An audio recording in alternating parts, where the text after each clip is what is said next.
So I saw Mission Impossible Dead Reckoning Part 1 last week, and while I enjoyed it despite some plot issues, misfiring humor, and clunky exposition, I found myself squirming in my seat wanting the movie to get on with the ending. Mainly because I had to pee, but still, that's when it dawned on me. For nearly every movie I've seen this year, I have had the niggling desire for the movie to end as quickly as possible. The only 3 movies to not do this to me were Puss in Boots 2, Rise of the Beasts, and Sound of Freedom. Avatar 2, The Flash, John Wick 4, and Mission Impossible had third acts that felt like they were going to go on forever. So now I have come to the conclusion that movies are too fucking long now. And I'm not talking out of my ass either. According to this chart from IMDb, movies have on average gotten longer over time. The average length of a movie back in 1990 was approximately 105 minutes long, or about an hour and 45 minutes. However, by 2010, movies started averaging about 120 minutes, or 2 hours long. And if anything, this upward trend has only gotten worse. Now more than not, the average movie looks to be in the 2 hour and 15 minute to 2.5 hours range. Some I get, such as John Wick 4, which is the ending of a series of films, at least for now.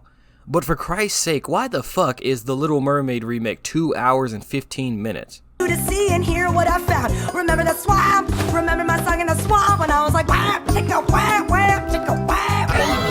I knew something had to be said when I looked up the runtime for Dead Reckoning Part 1 and realized that the runtime is the exact same as my Organized Chaos video. 2 hours and 43 minutes. Jesus Christ, Jesucristo. For the first time in my entire life, I remembered scenes from a trailer I haven't seen yet in the film proper while still in the theater. I got a sinking feeling in my gut when I realized that I had been in the theater for a whole 2 hours and hadn't seen the train sequence yet. So let's take some time to see if we can figure out what's making movies longer and why longer isn't always better.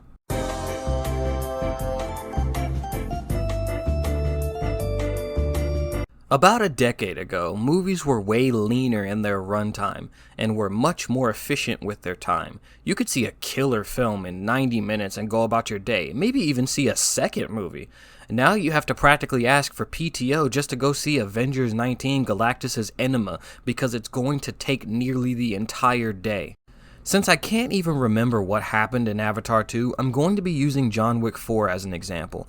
John Wick 4 clocks in at a whopping 2 hours and 49 minutes, and towards the part when Wick gets to the stair fight sequence, you really start to feel that runtime.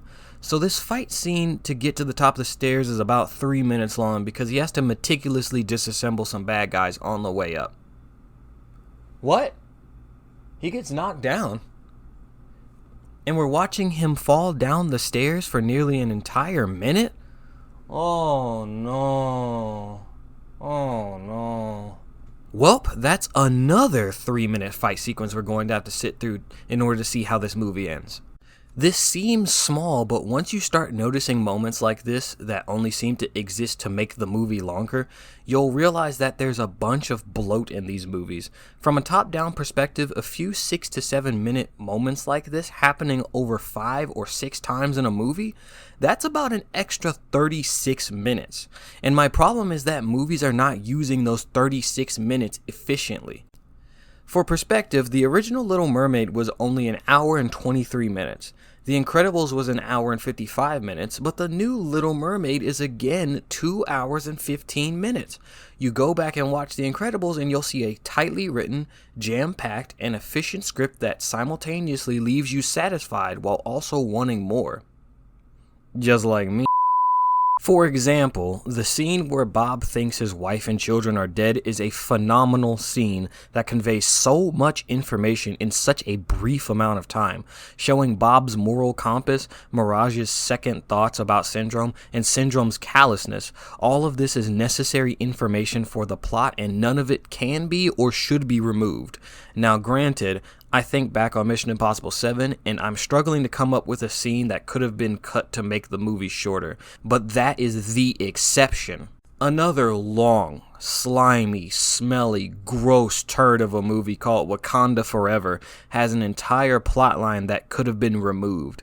Did we really need to have the Riri Williams plotline in this movie?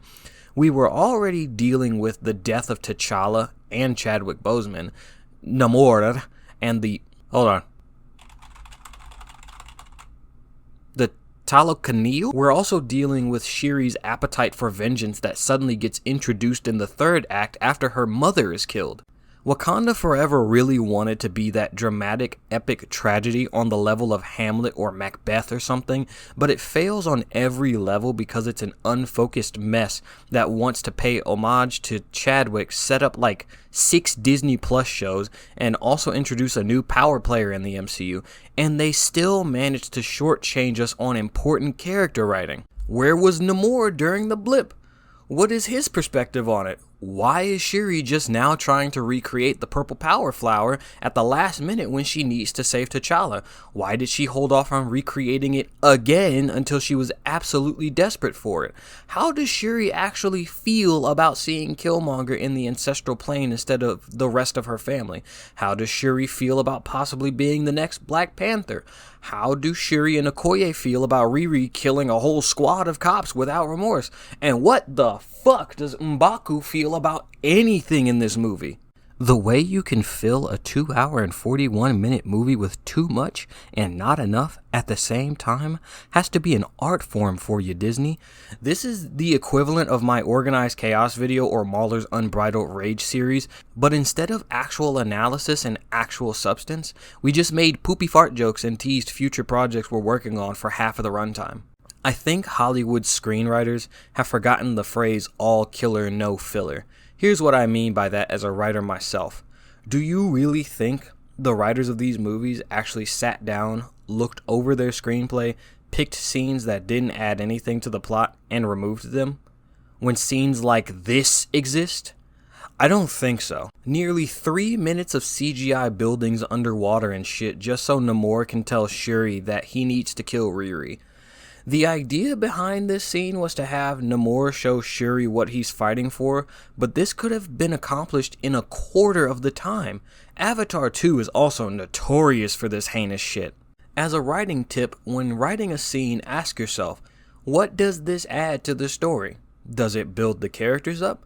Does it make the world building stronger? Does it establish the stakes? Or do you just want the scene in the movie? Like, come on, man. Like, you gotta be honest about this shit. If you take a look at the page count of my novels, you'll quickly notice that I follow this philosophy ruthlessly. My books are sub 300 pages because I only care about showing what is necessary to enhance and embellish the story. I'm not concerned with setting up the Ironheart and Agatha Harkness Disney Plus shows. And I know some might assume that what I believe is brevity is the soul of wit, or whatever the fuck people are using to discredit long-form content online. 1, that phrase is in reference to comedy, not long-form content. 2, I'm not saying that movies have to be shorter. What I'm saying is that movies need to get back to being more efficient with how they tell their stories. If a movie is going to be 3 hours long, at least make it worth my time. That or put a fucking bathroom break midway through your movies. I'm borderline about to piss myself by the time the movie is over. Anyways, thank you all for watching and for the continued support. I hope you enjoyed the video, and if you'd like to support me and check out a novel from an indie author, hit the link in the description and take a look at my sci-fi military series, Blur Havoc. It would be much appreciated. Thanks again for watching, and I will see you next time.